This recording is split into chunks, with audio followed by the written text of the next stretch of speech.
Welcome to the Media Roundtable. We're talking to leading voices in podcast about what they create, why they create it, and the impact they have on the world. Whether you're a member of the media or the marketing community or a podcast listener who just cares about the direction of this country and the messages you advance, we want to help you feel good about what you consume, what you distribute, and what you support. I'm your guest host, Stew Redwine, and today we're joined by Dallas Taylor. Hey, Stu, this is great. You're guest hosting and we know each other. So how about that? I remember the first time we met, I met up with Dallas in Dallas. It's Inception. Did we watch Inception? It was probably around the time that Inception came out.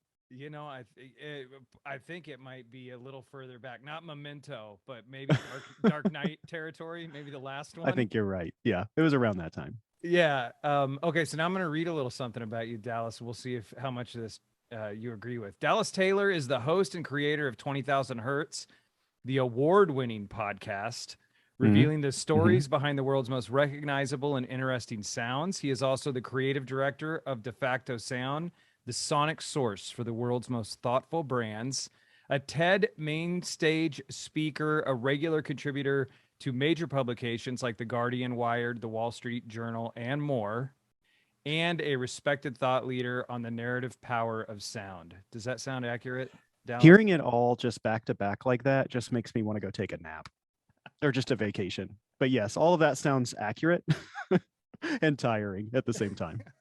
You've done good. Dallas Taylor, welcome to the Media Roundtable. Thank you. I'm glad to be here.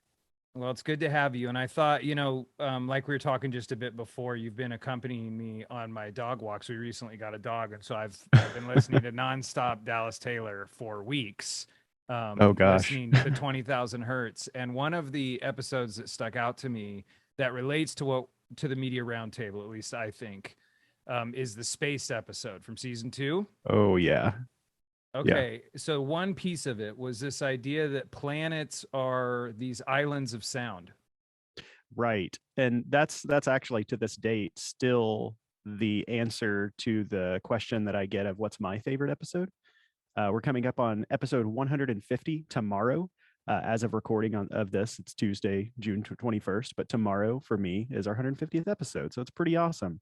Out of all of those 150 episodes, the space episode, and that's the only episode that we've redone in Space Remix, remains my favorite. And the whole premise behind it is that we've seen all kinds of artist representation of planets. You know, when we see these amazing, like highly detailed planets and Alpha Centauri or something like that, these are all artist depictions. And so we see so much artistic visual depictions of these things, but I never have heard anything in the audio realm. It's like, I wonder what it would sound like on all these planets. Well, the first thing is that you would die very quickly. But if we could suspend that aspect of it, then we learn just how unique sound is in the universe and how our ears and how the Earth's atmosphere are perfectly tied together. Yeah, it was incredible. I mean, that's so cool. Congratulations. And very cool to hear that's your favorite. I've always loved the space stuff. And I couldn't believe we hadn't sent microphone. As if I've been part of the space program. I cannot believe that we have not sent microphones out until now. Yeah, because it's not as important as some of the other instruments. And when I was researching this, I thought the same thing. I was like, why do we not have just a microphone out there? And then I talked to people even prior. What was it? Prior to Mars getting a microphone on it, the original show, that's why we updated it, because they did indeed send a microphone to Mars after we did the original space episode. And when I was talking to Scott Gazach in that initial episode from NASA, he was basically saying just how hyped they are to have like a real microphone going to Mars. And so that's why that was kind of like the momentum that made us redo it once we actually had audio from another planet. And we had audio from Titan, just from, wind blowing in the microphone as it's going through the atmosphere, but not anything just like as much as we've gotten from Mars at this point. Well, that's that I'll have to check that one out. I've listened to a lot of them, but I'll have to check that one out. And I think that actually ties it right back around to the Media Roundtable, which is we're working to bring media brands and marketers together to express their differences in civil ways and like proactively. And it's like, to understand another person's point of view, you have to listen. You have to send the microphone to Mars. And it's like, Right. wait, but they're far right. I can't, or they're too far to the left. But it's like, you have to stop and you have to listen and have a healthy dialogue. And so that's when I heard that idea of islands of sound. We get in our own echo chambers and we can't hear each other. Yeah, and then with that show in particular, we did like aural representations of what every planet in our solar system would sound like to our ears. And so you just learn a lot about like atmosphere and how our ears work through the lens of I don't know, just a lot of really big time physics, and I don't know, zooming out and just seeing that we're a very small piece of the universe. Indeed we are. And something I've come to appreciate about you is all the sounds you make with your mouth. And I guess I do. one of your fellow TED Talk alums is Reggie Watts. Have you ever seen Reggie I Watts? have. Okay. So yeah, as I've been listening to you, I'm just hearing all the bouges and all the like. I'm like, dude, have you ever done any beatboxing yourself or anything like that? I have not, but it is funny that you mentioned that because I don't realize how much I verbalize. But my job nowadays, so I flip my time between the podcast, and like creatively leading that and voicing it with our writers and external writers. But then I also do a lot of work with my sound design company. Over there, we're doing a lot of trailers and ads and network promos. But all day long, I have a steady stream of work coming from my sound design studio. So when I'm giving notes through our apps that do that, a lot of times I'm saying, okay, what I'm really wanting this shape of this scene to go is I want it to be kind of a reverse suck into a boom that then maybe just has a residual effect. So I'm like, so I'm doing that all the time, but I don't think about it. I just so there's so much like oh, I need a bowed cymbal, just like a and things like that, because it's so much faster just to attempt with my voice kind of what I'm going for than to try to go like seek out a YouTube video. Like today, we were working on a Netflix spot and for Stranger Things, and I had to go find a sound effect from Beetlejuice that I was like, I need like this screamy sound effect. But I kind of sought it out. And in that case, I like specifically went, this is the direction I want to go, just because I couldn't verbalize it. But yeah, 9 times out of 10, I'm just doing the best I can with what I have. Yeah, you just go for it. No, I love it. It's Go like for it. the Mel Blanc episodes where I had no clue, woefully ignorant person that I am. But man of a thousand voices. I'm like, dude, Dallas is the man of a thousand sound effects. I suppose so, with my mouth. Like no question. I've always wanted to have Michael Winslow on the podcast, by the way, and he agreed to do it, but I've never followed back up, and that's a good reminder that I need to do that. Do it. Yeah. Yeah, it's such a great show, and I could totally see that happening. And I was thinking about this show, it's like we want to talk about what you create and why. And I think with 20,000 Hertz and Defacto Sound, there was a little summary, a 5-word summary for the Webbies, where you did with 20,000 Hertz, you won the 2020 Webby winner and People's Voice winner for the Science and Education podcasts. And part of that was to summarize it in 5 words, and it was make the world sound better. That's right. I was writing it down because I was like, oh, what did I say? As you were saying that, yes, make the world sound better. I kind of feel like that's what you do with both of them. Right. Yeah. So the podcast is very much geared toward. So let me rewind a little bit. So I come from a industry background of sound design for advertising in particular and networks. So what we're doing all day long are like trailers, ads, promos, things like that. I'm working with ad agencies, working with independent people, all kinds of stuff. Over time, I always had an idea that I wanted to do a piece of original content. I have owned the web address like 20,000hertz.com for like 14 years or something. But through the course of working in this industry, I always just felt like sound was shockingly undervalued, especially when we compare that to our other 4 senses. We would have entire networks of food, and we have to entire, we're such visual creatures. There's so much around smell and so much around touch, and we all just accept that that's something we do as humans. But with sound, it seems like it's just only relegated to the audio wizards in a dark room to really have like an opinion of what like good and bad sound would be. And so I wanted to start to really refocus that and almost be like an Anthony Bourdain almost, but for sound. And so 20,000 Hertz started to come out of this idea that the whole world are audiophiles. I don't love the word audiophile in general because it used to be kind of someone who thinks a lot about hi-fi stereo systems, but eventually it became a gatekeeping term for audiophiles. Like you're either an audiophile or you're not, and that does not exist. Like I just don't believe in that concept.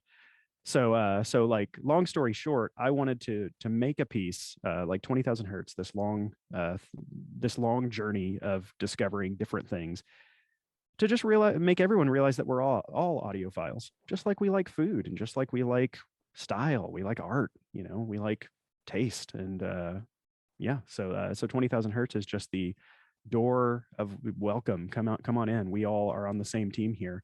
And that we can enjoy this like we do our other senses. I completely agree. You've mission accomplished, and you're Oh, thank continuing you. to accomplish it. Oh, for sure.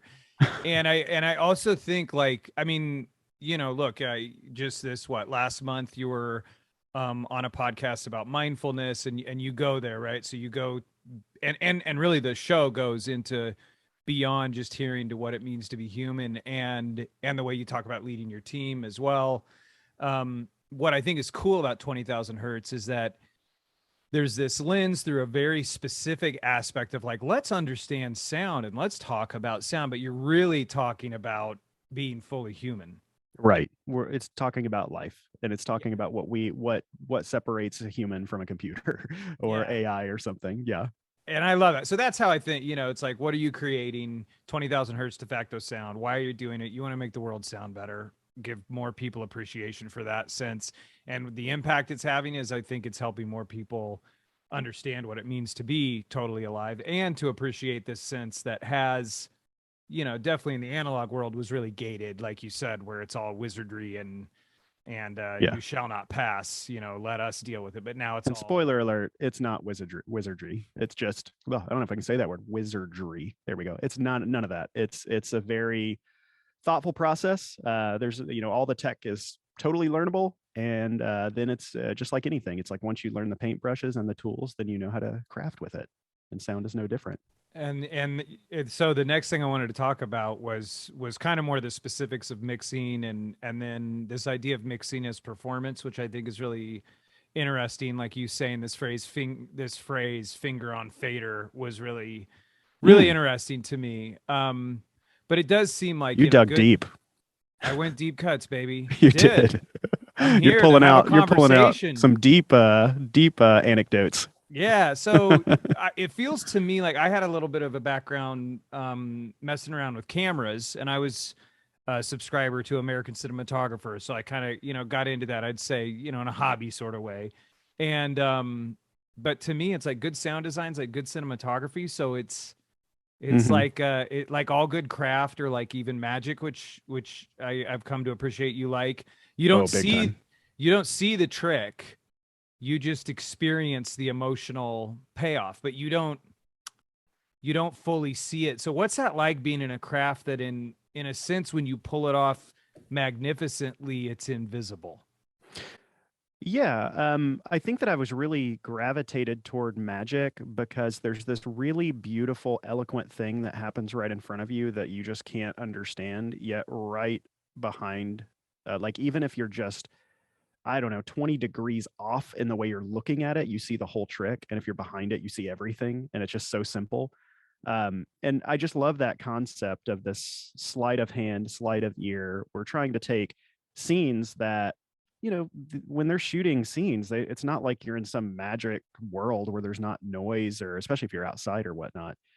Even if you're inside and it's a controlled environment, there's still a lot of factors of how to craft sound to make it sound better. Even with dialogue, sound design, of course, is this kind of hidden thing that you can nudge people emotionally without them really even realizing that there was a sound effect there.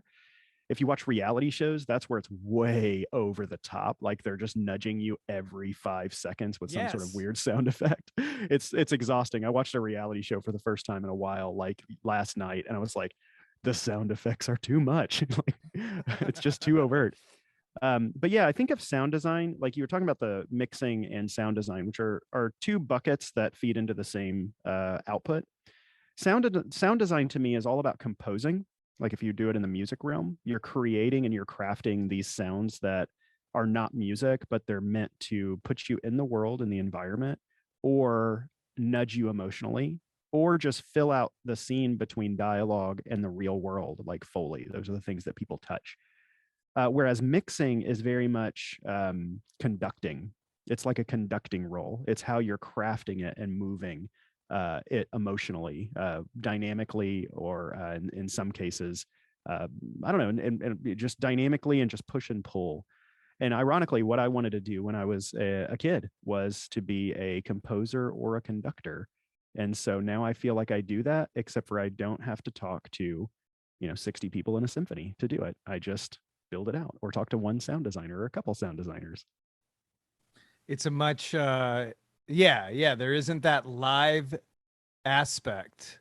And yet, in listening to you talk about it, what sounded interesting to me is like surfing or whatever, as you're riding that sound wave. I guess what I'd never thought about is that, at least in my head, what I'm visualizing finger on fader is that you're listening and adjusting on the fly, almost like you're playing a solo or something. I would go I as made that more romantic in my head, or is that kind of how it is? I would go as far as to say is after we've pre-mixed something, just getting it in the ballpark. When you have fingers on the fader, that's when you stop thinking about sound. You're just consuming the content, and you're letting the content and what's being said move you, and you're Right. just you're just reacting with your fingers. You're like, I don't even think about mixing for the most part once it's dialed in, especially on final mixes. I'm fully 100% consumed in what the content is, and then just like a listener or a viewer. Yeah, and so all that work is going into everything that we see on these screens, that there's somebody hopefully taking that a much time, care, and attention to it. And then, like you've done magnificently with Defacto, like with your Instagram and your YouTube stuff, with the I know it's recent, there's stuff further back, but the Hanna-Barbera Steven Seagal fight scene, Oh, right. Yeah. where it's all the goofy noises with a fight. I mean, it just goes to show you how those things are crafted separately. Yeah, and to fill in the audience of what that is we have on Instagram, on our Defacto Sound Instagram, and on YouTube, we post these silly videos where we're just trying to make kind of a silly statement of how sound can completely change scenes and just life. I love the idea of social. I was trying to think of, like, with social media, so much of it is visual that I love this clash that happens when most people are just seeing an image and moving, and they just assume what it sounds like, but when you press the volume button, it's just absurd Yes. and poignant and funny. So our YouTube channel went from kind of serious over the top work to nothing but ridiculous, short, tiny little, like 15-second clips of that are just funny. And then we post a lot of that to Instagram too.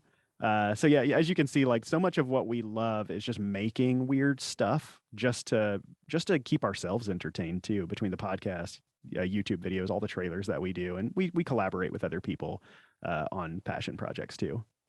Yeah, and I mean, you make a great point there, in that where we think it, even if we think it sounds like how a movie or an ad is supposed to sound, we're still filling it in. And so, like, another one I just want to call out, like you're saying, thank you for explaining, since we're in audio here, but the sound design for birds, where you've got, it's a video of like little baby little birds, but when they open their mouth, it's like the Hollywood, like, It's the red-tailed hawk. yeah, Yeah.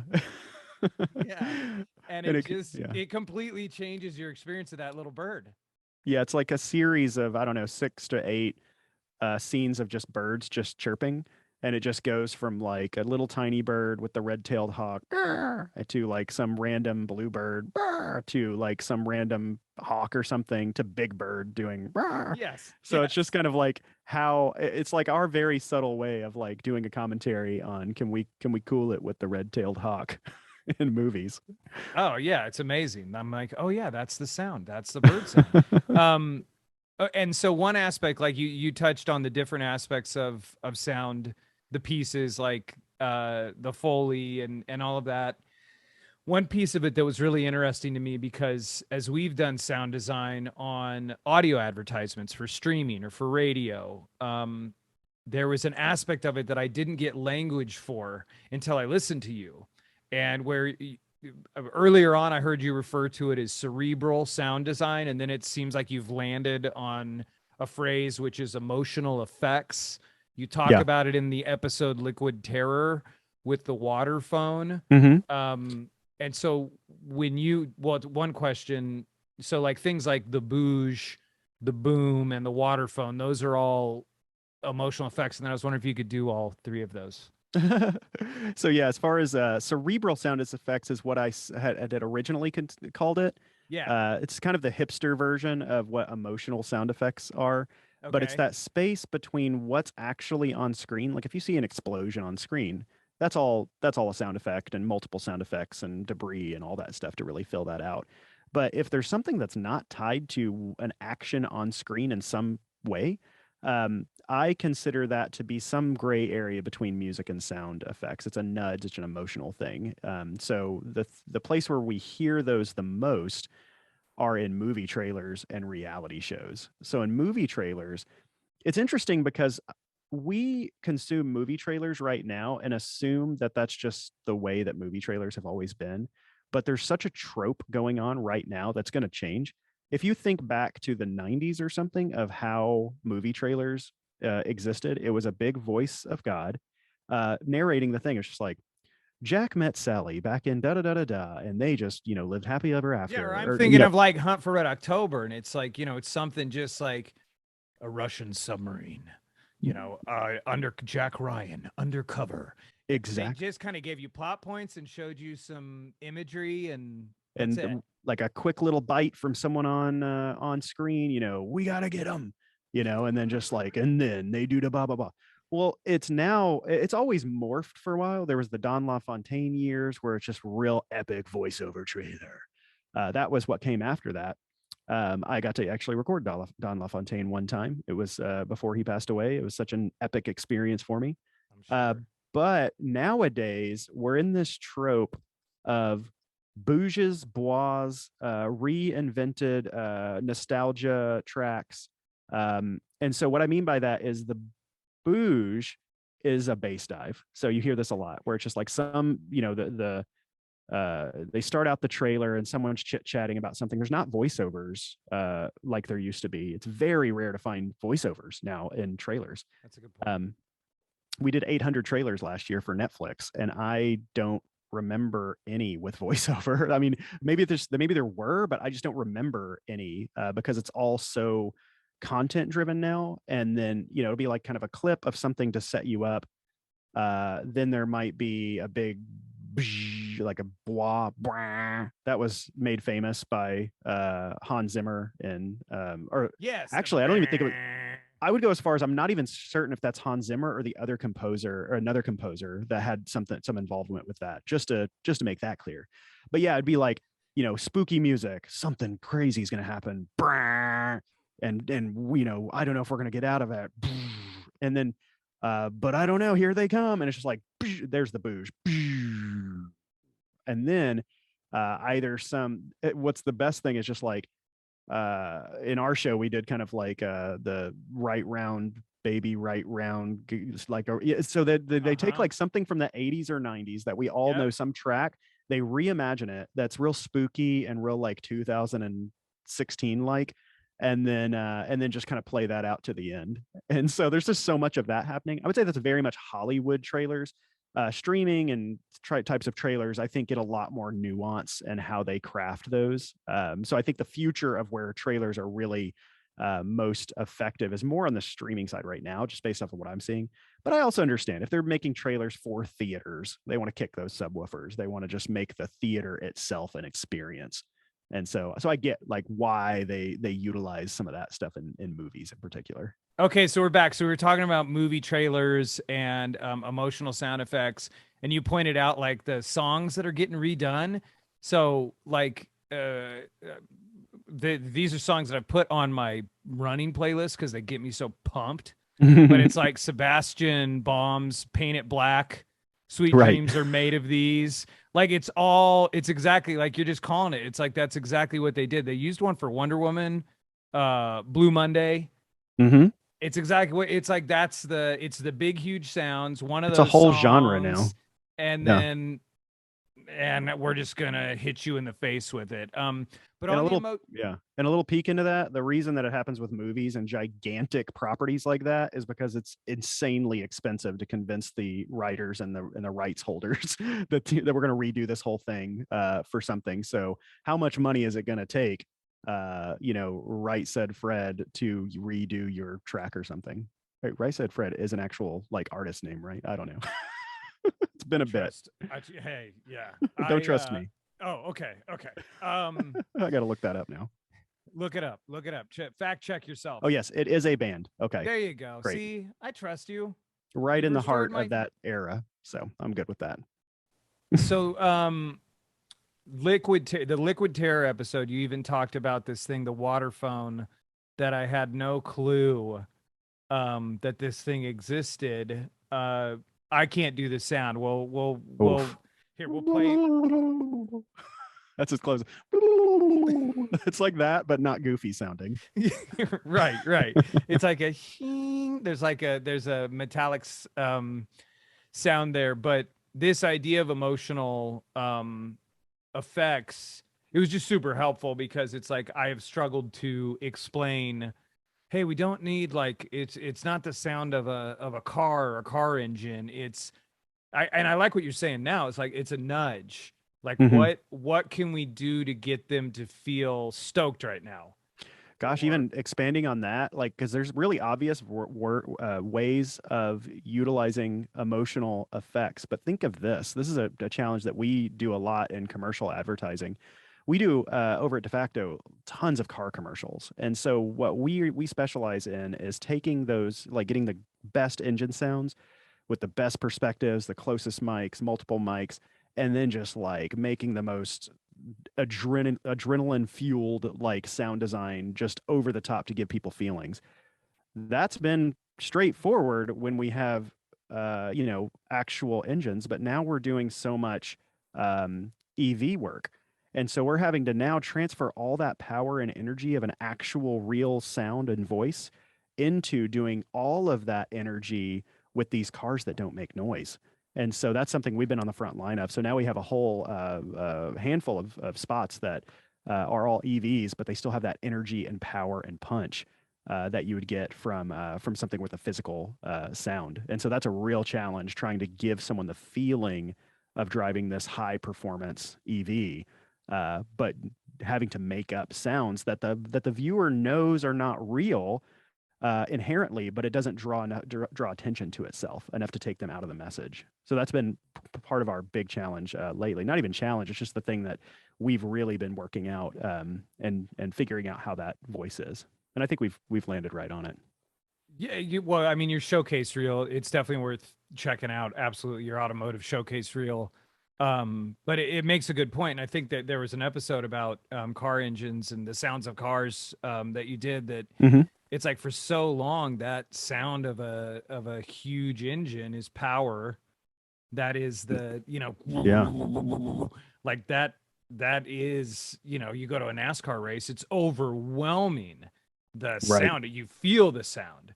And now it's like, it's hard. It's a lawnmower. It's hard to communicate. But I wanted to say in your automotive reel, one aspect of sound design that just struck me in looking at this was like the sounds themselves. And I think what can get lost on folks just watching things is the sounds themselves were so well crafted to the size of the shot. So when we were further out, things sounded appropriate to that space, even if they're make-believe sounds. Right. Yeah. Which I think is so fascinating that you're making things sound the way we imagine or want them to sound in a complete, and you're fabricating it out of whole cloth. Well, that's the magic trick in all of it, especially because all of them in these spots, everything, when we're talking about high end, especially automotive spots, everything is redone. None of that is from the set at all. And so, what we're trying to do is that balance of, especially if we're having to fake things or give people emotions, we're still doing perspectives very intensely. And if we can find a different microphone, even microphone angle, because it's not just as simple as taking one microphone, put it on the hood of a car, and then just affecting it in different ways, that just doesn't work because the hood sounds totally different than the exhaust.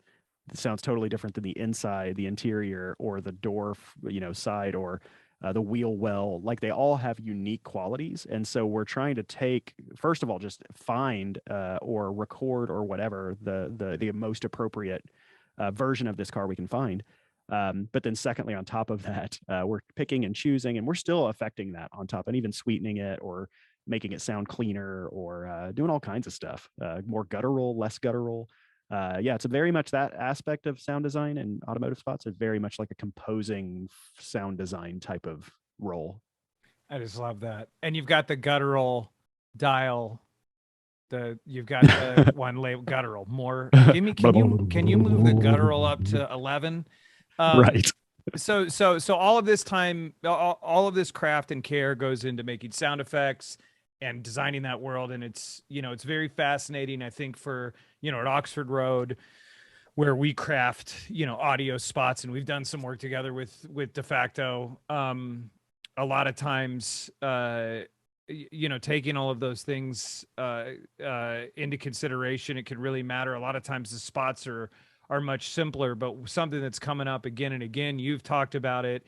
And even one of the sponsors that are currently on your shows, this is an aspect of their advertisement with you, and that you integrated really organically, is sonic branding. Mm-hmm.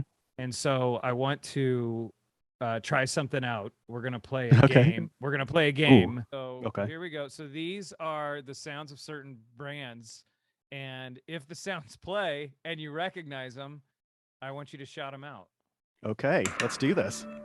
Oh, yeah, that's easy. That's Netflix. That's the sound of Lon Bender, who's a sound designer in LA, I believe, at a big movie sound designer, hitting his ring against his dresser, also sweetening that, so taking that tap tap, and then he's adding kind of these emotional effects to it. So ding, and then it's the sound of a guitar. That Charlie Campagna years ago was noodling around on a guitar, and he was building. He was playing with a new piece of gear that reversed his guitar sound, and he just recorded it. And then one day he, when they were developing the Netflix sound, they had the dunk, but they didn't know how to play it out. And he found this recording. They did a little tiny snippet of it, and it goes dunk, and we play the whole piece, or at least way before it, way after, and you can hear it just pop right out and just go right back into noodling. So that's way more information that you were going for, but that's exactly what that sound is and how it was made. I knew who I was stepping to. I knew what this was about.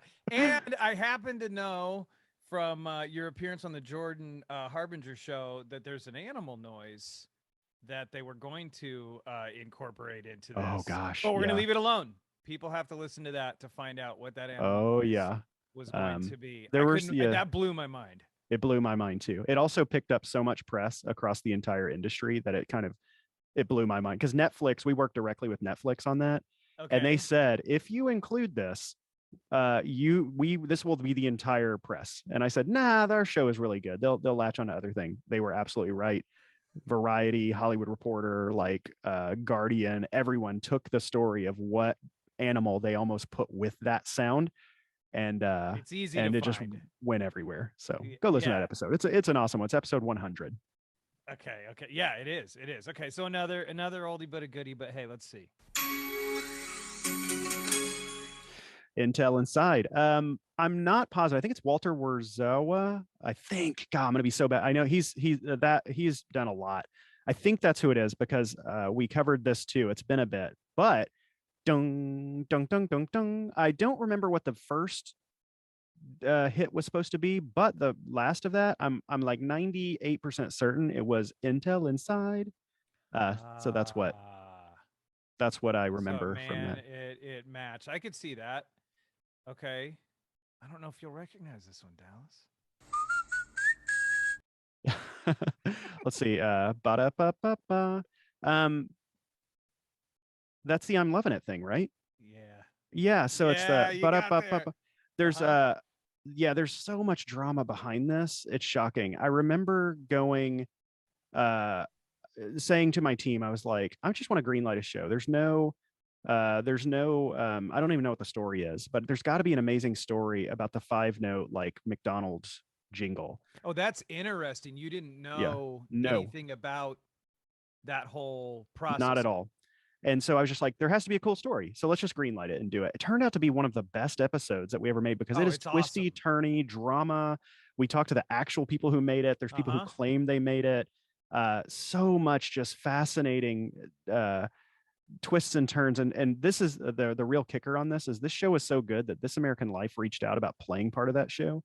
And I missed the tweet because they DM'd me and I didn't get it until after they had already replaced that. And I was like, so heartbroken because I was like, it's so perfect. I've been Oh wanting man. like This American Life has been such like like such a huge inspiration for how we're telling our stories that I've always wanted to make some little thing for them or take one of our shows. So I'm just putting that out into the world Oh, I think because it it'll would just be happen. awesome. Oh, I think it's a layup.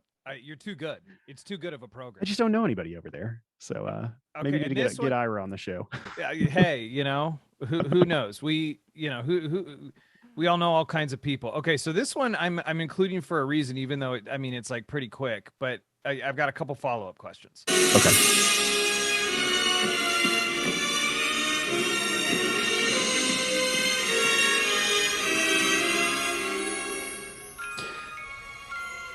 Got it? Oh yeah, big time. Yeah. Oh, Okay. that's the Disney theme. Yes. Yeah, Yes. Okay. So I'm such a huge theme park nut too. So and I have little kids, so I know that one well. that one expands to me the idea of sonic branding, because that's 19 seconds, right? We only listen to like It's half like of it. more than it is so well crafted and it gives you all these feelings and it's not a jingle. I mean, really, it's not like traditional like how we think of sonic branding. It's just this beautiful thing in between that sets the mood for how you experience the thing that's coming after it. And matter of fact, to go back to that first sound, um, Hans Zimmer because to solve that problem for Netflix because they had to put their movies in theaters, but to start a movie in a movie theater that goes da-dong, it scares people. Like it does not work in a theater. So they had Hans Zimmer create a long form version of the Netflix to dumb that's much more in line with how long that Disney one is, and then we played that on our podcast too. Thank you for reminding me of that. See, there's so much good stuff in your podcast. I can't even hold it all in. What a gift you're giving to everybody. Okay, another fun one that I know you know. Oh, here we go.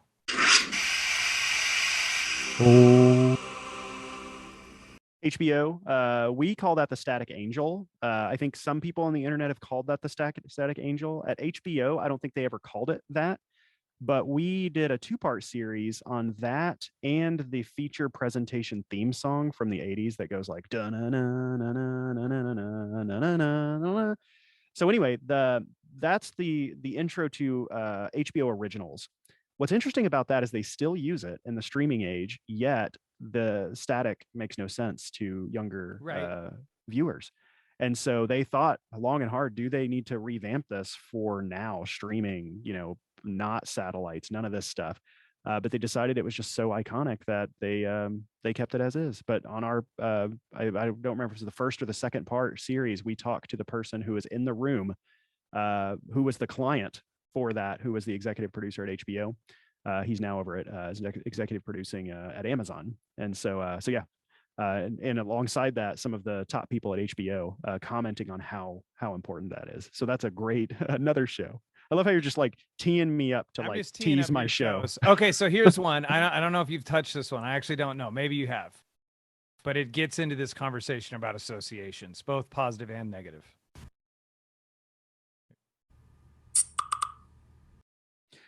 Oh gosh. I know what it is.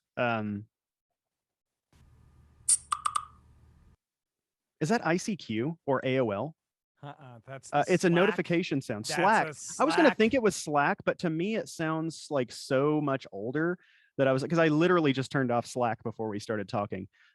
You made it through. You got 5 out of 6. I mean, I'd say if Slack wants to do an integrated partnership on their sounds, then maybe we could do that to cover it.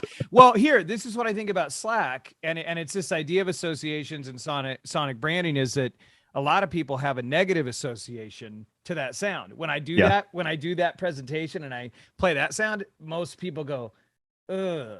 Yeah, I didn't feel good about it. I can tell you that. Something about it, and I was like, it's one that's like one of these chat apps or something, and I'm almost positive I've turned that off. Maybe I have. Right. Well, that's Yeah, the or thing. changed It's it. like if Yeah. you've turned it off or changed it, but I just Yeah, think mine of the goes ding, like it's not that one. It's just like ding. So I must have gone in early on because it's been so long since I've heard it.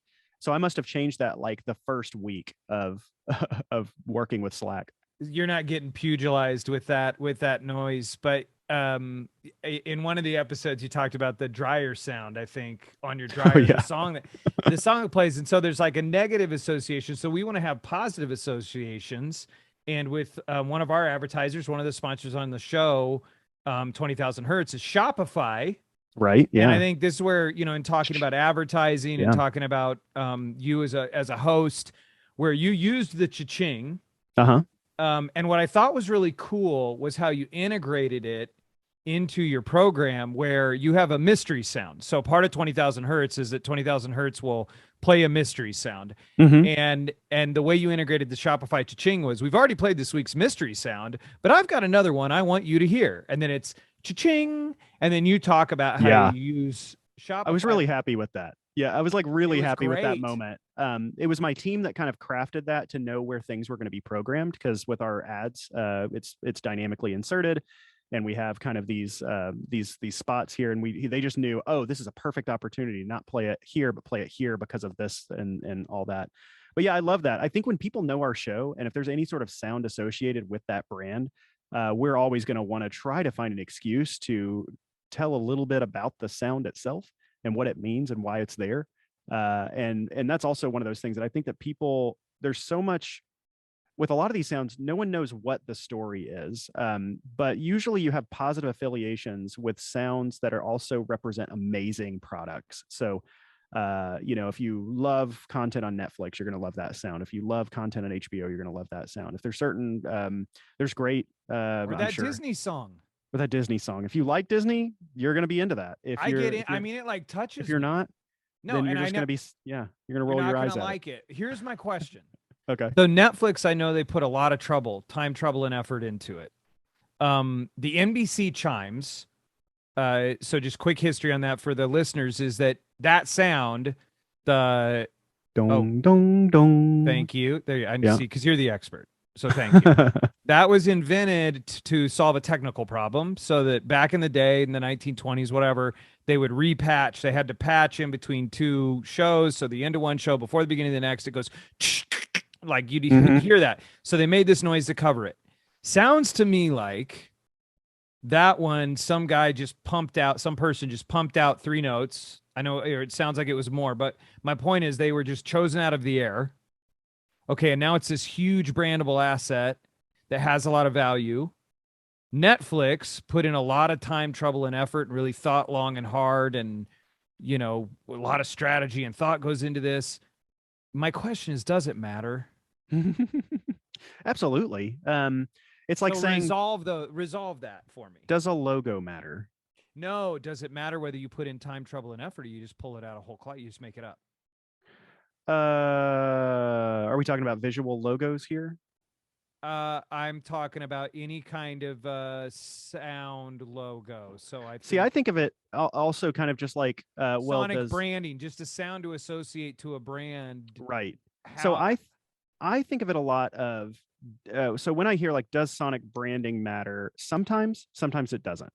I would say that on all the sonic branding calls that I entertain, because our team does sonic branding as well. Right. The first question I ask once we get past the pleasantries is, why do you need a sonic brand? And I need to know why. Like, there needs to be a real reason why this is something that would continue, that would boost its brand. If it's just to have it because so if I hear somebody say, well, I've heard about it a lot, and I know other people have it, and I just figured it might be something that we want to look into, I don't think that that's really a strong argument for you need a sonic brand.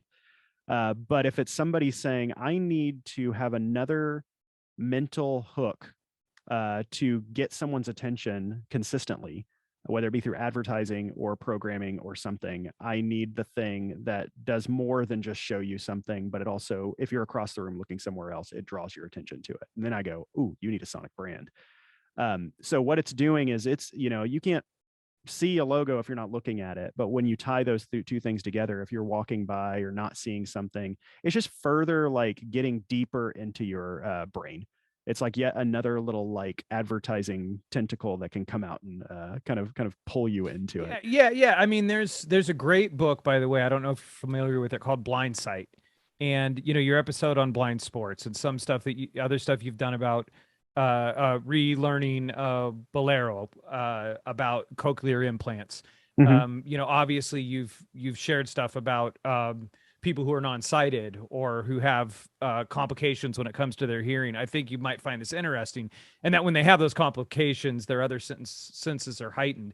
Right. In the book Blind Sight, that's essentially what they open up with, and they talk about all the ways that our brain works beyond just those senses, where there have been some studies where, and I'm not a scientist or anything, so I'll just quote Blind Sight and you can go check it, where non-sighted individuals have been able to navigate a hallway with obstacles and not hit the obstacles. Oh, yeah.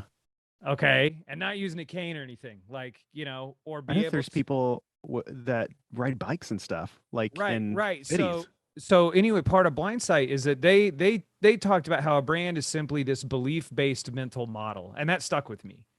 So that I believe certain things about the brand, and then I create a model. Like I'm creating a model of you right now as I'm talking to you. I've known you for years. So there's the Dallas in my head, and then there's really Dallas.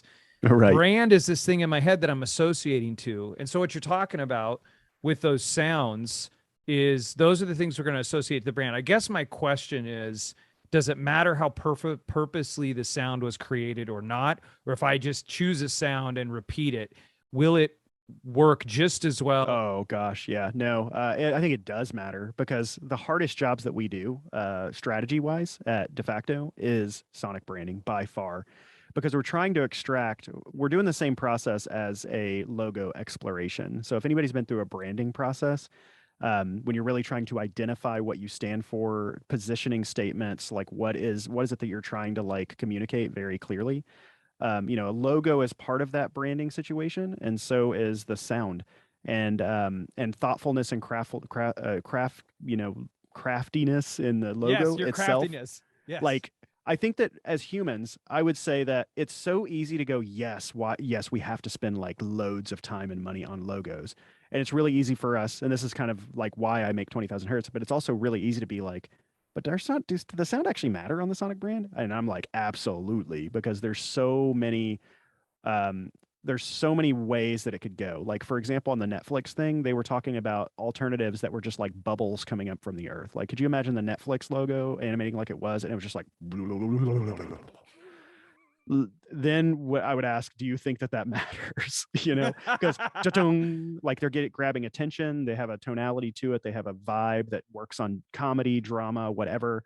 Like, it takes a lot of effort and thought to straddle like a line that is going to represent so many different genres of content. If we're speaking on content things. Well, yeah. And I think to kind of in responding to you, then if I think of the NBC Chimes, because that's kind of what stuck in my head. Right. It's like, yeah, some guy just made it up. See, he's like, hey, I need a sound right now. Give it to me. But I'm like, let me slow down. He needed something pleasant. He needed something of a certain duration. There was more of a why behind it. They didn't just do a car horn, like in between the programs, because the NBC one kind of threw me for a loop. And put yourself in the mind of that moment. And so that moment, when this was even the inception of this came, what would happen when they were doing that patch cable, but if anybody's ever plugged in or unplugged a guitar, that's what it sounds like. It goes and then and back then you were moving from one studio to another.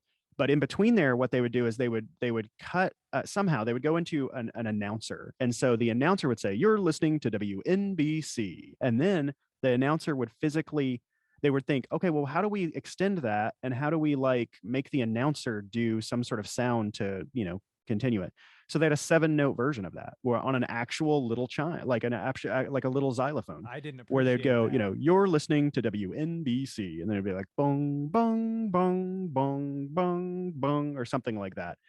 And then that would give them the time to do this, and it was kind of their own branding. But then over time, the announcers would mess that up, because it's just, you do it enough, you're gonna mess it up. Yeah. And so they decided to go down to 3 notes.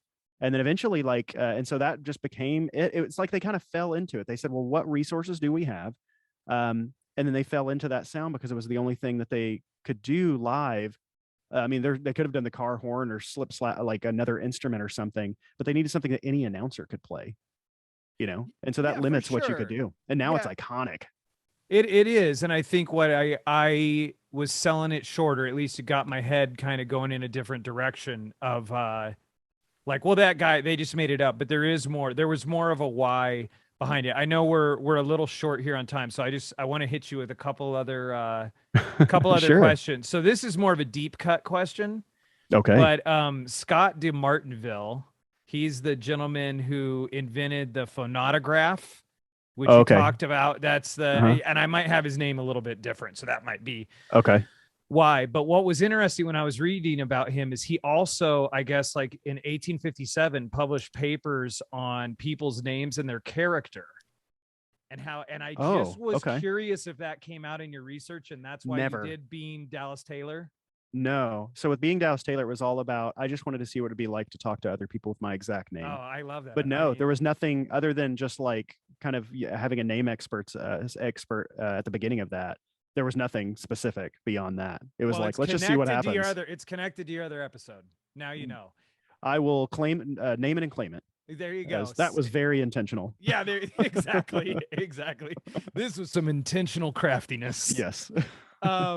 Okay. I think to wrap it up, what I wanted to talk to you about as a host. I mean, look, I wanted to touch on mindfulness. I think I'll just say, anyone who's listening to this, go listen to Dallas's TED Talk. He talks about silence and slowing all this stuff down, and a pretty cool way that was expressed in the middle of the last century by an artist. I don't want to give away too much because it's so worth the listen. And so I see that coming out, Dallas, in your work and the things you talk about.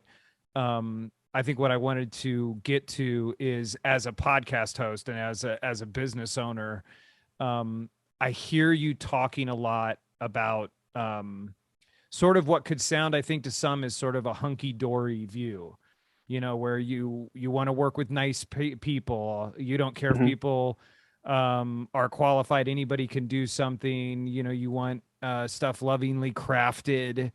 I guess my question is, with all of that, when the rubber hits the road, like, how do you deal with hard things? Oh, okay. Oh, wow. There's a real whirlwind of topics in there. So talking about kind of nice people and all that stuff, I was thinking, but so much of the industry is smoke and mirrors, and a lot of people are pretending, and none of that stuff matters. Like, the only thing that matters is like what we make together. So there's no reason for it to be just like weird on the background, or like in the background. So I have a low tolerance for working with like over pretending. It's like, yes, we are all in agreement. We're all trying to make a thing that is pretend, and smoke and mirrors to, really like make whatever the brand this is just shine massively. How do I deal with hard things? I'm going to get outside of maybe it's not outside of the podcast, but I found that talking is incredibly, incredibly important. Like, getting off the little, 2001 A Space Odyssey box that we look at all day long and worship and put it down and be like present with family and friends and colleagues and at work, I feel I'm in advertising, and Not everybody's nice to work with. Yes, I only want to work with nice people. Like, I hear you, but not everybody's nice. But I like it sounds like what you're advocating is lean in and communicate. And I would even say, like, yes, sometimes people are not nice. And I say that there are times where I can get very stressed. And it may seem as if I'm not necessarily being nice, but I'm just being short because of time and stuff. And I think that there's a lot of people that we work with that I think just in that moment or just in a time period that they might not necessarily be nice. And that's fine because I just understand how much weight is on their shoulders to perform. And so having the empathy for someone and knowing that if someone like snaps at you or if somebody's like real short with you or something, almost always the problem is not that. Like it's usually something else that they trust you enough that they're kind of, I don't know, lashing a little bit like that. But yeah, talking, I'm a big fan of therapy. Like I think that just talking to another person and getting it out and hearing responses that are thoughtful, attention is love, and giving it and receiving it is important. Yeah. You delivered the goods. Thank you. You like I said, this is the Dallas I've been carrying around in my pocket for the last few weeks, accompanying me on my walks. And you taking that approach with your work is incredible. And I think you're spot on. And that's a big part of what the Media Roundtable is about is communicating, not going to our corners and going, in order for me to be good, you must be bad. Let's come to the middle. Maybe that sounds trite, but it's true. Let's come together and let's communicate. I think if I could ask you one last thing, it's more, this is very tactical or tactile, or practical, something that has an ack in it is Something like when it comes to talking points that you get as somebody who reads copy. What works the best for you? And I think this can be a short answer because, and I know we've only got a couple minutes because I think it's probably a simple answer, but as a podcast host, what matters most when it comes to your sponsors and the copy they hand over to you? We're in a weird space. I think that's what makes us unique is that if we were a conversational show, our ads would be longer and they'd be a little bit easier to integrate and they'd be a lot more off the cuff. Like, I just got a product in yesterday that I've been eating and trying out, and I like it because of this, that, and the other, and whatnot.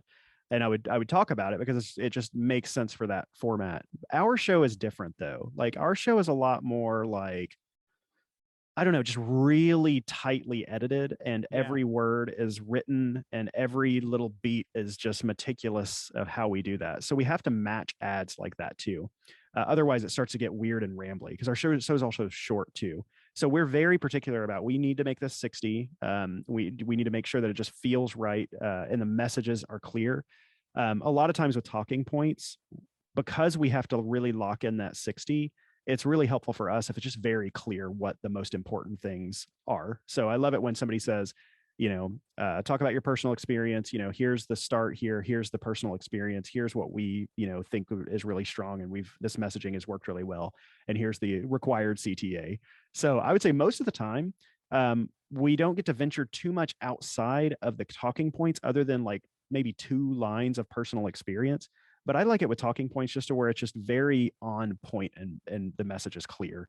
Because we buy and trade cross promos with other podcasts all the time. And it's one thing, sometimes they will write things and I'm like, that's not really the best. I mean, I've heard people pitch the show a million times. So I know what works and what doesn't. And so same thing with advertisers. Like for me, I just need to know like exactly what messaging has worked super well for them. Beyond that, I won't take ads that I wouldn't believe in or lie about or anything like that anyway. So it's like, if it's even on our air, it's because I feel ethical about it in some way. Beyond that, it's just making sure that messaging is clear. And sometimes the message will say, say specifically that you like this or that or whatever. And if it's something that's just adjacent and it's just like, I can't be so literal on a certain thing. It's a very fine line. It's like if someone says, like, for me, I'm very thankful that I have my hair. But if someone says like, tell a personal experience about hair loss, I'm like, thankfully, I mean, I haven't had that problem or whatever. So like, I haven't had to do that. So like, I have to rearrange the messaging a little bit. And I know, and say like, I know a lot of people struggle with this sort of thing. but you can do this. So I think it's just like, but that's all makes sense. And so as long as I'm just feeling authentic to every little thing that's crafted, but then I have a very clear guidebook of the messaging, that's what's really important in the talking points. Brief, clear, potent. Right. Yeah. And with Shopify, you happen to use Shopify, so cha-ching. We do. Like if we actually use a thing or something that I've been really hyped to use, there's been multiple things that I've done ads for years ago, and I just pay for them now. I mean, the campaigns are long gone, but I just like them, so I just pay for them as a normal person. That's what it's about. You know, we only advertise products we believe in and would use ourselves at Oxford Road, and we're right there with you. And it's good to know Dallas Taylor's out there with Defacto Sound, 20,000 Hertz. Check it out. Thank you for going on this wild ride. I know we sprawled all over the place. All good. But you are a wizard in my estimation that touches many aspects of what it means to be a creator, an advertiser, a maker. So thank you for being on the Media Roundtable. Thank you. Well, this was so fun. It was so fun to catch up with you and be here, because Oxford has been very kind to us in many ways, and it's always a nice email to get with anybody with that little domain in their name. Thank you, Dallas.